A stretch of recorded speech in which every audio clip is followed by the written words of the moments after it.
One of the things that made Brockman special was the relationship of Brockman to the Jewish community. What's the name of the group? The Women Folk. Oh yeah, the Jewish Women's Federation. Yeah, and they had a space on Fairfax, just beyond Cantor's. We had two major shows there.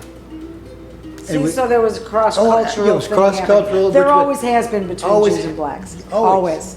I mean, civil rights movement was successful because Jews were part of that whole move, right? Right.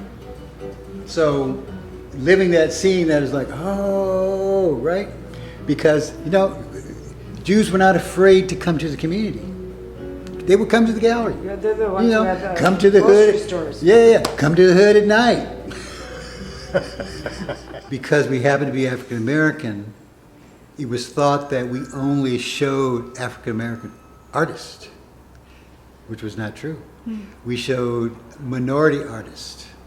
We showed, we had, early shows of all women exhibits.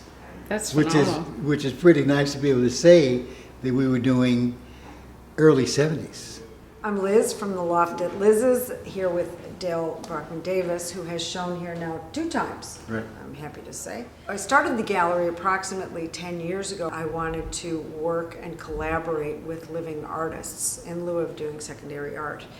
And it also came to my attention that I could curate shows, which I had never done before, thematically. And that is pretty much what I've been doing for the last 9 years. I started the gallery. This was almost like a second career, if you will, or an addition to the career that I have downstairs, which of course is Liz's Antique Hardware, which I've been doing for 37 years. But I started this at the age of 50. This woman has a lot of energy, clearly, as does Dale. I think you guys are paragon. And you need a lot of passion, clearly. You need a lot of passion. I you're think doing. that if you're going to go off and strike on your own and do anything, you need to have a lot of passion, a lot of drive. I was introduced to very serious jazz musicians at a very young age. I had an aunt who was a piano player and would play classics, when I was 10, 11, 12 years old. Duke Ellington, Sarah Vaughan, Ella Fitzgerald, real heavyweights. So that was my very young influence. I think it was one of the first shows at LACMA that represented African American artists, and there was a picket line in front. Yes. I would like to explore that idea about whether art needs to be political, and how an artist at the time, it seemed like it was not very cool not to be a political black artist. Was that true, or? The pressures were definitely there from a lot of outside sources within the black community. We had power struggles going on in terms of other institutions wanting to influence us, really kind of wanting to run with the ball. And we knew what our vantage point was. We were artists first. Because we were born in the South, Tuskegee, Alabama in particular, and had family members in and around Birmingham, Montgomery, during the period of time that civil rights movement was gaining real ground,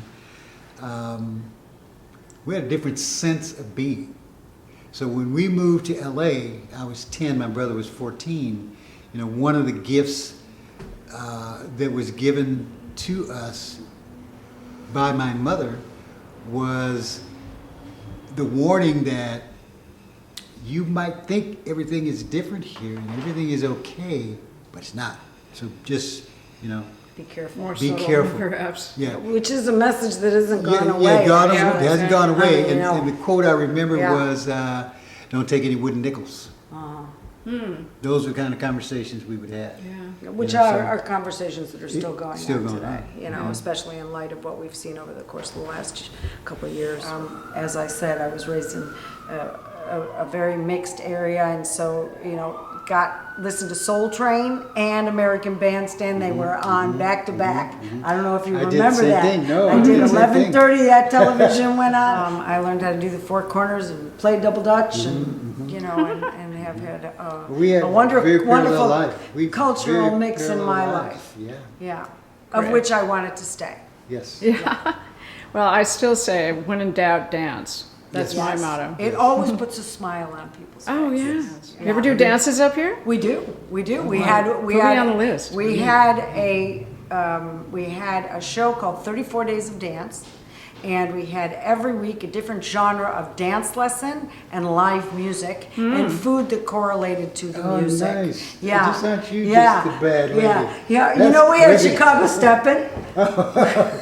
We had Chicago Steppin' lesson. We had a nice. samba lesson. We had a country and western lesson. Oh God, you should do it again. Oh gosh.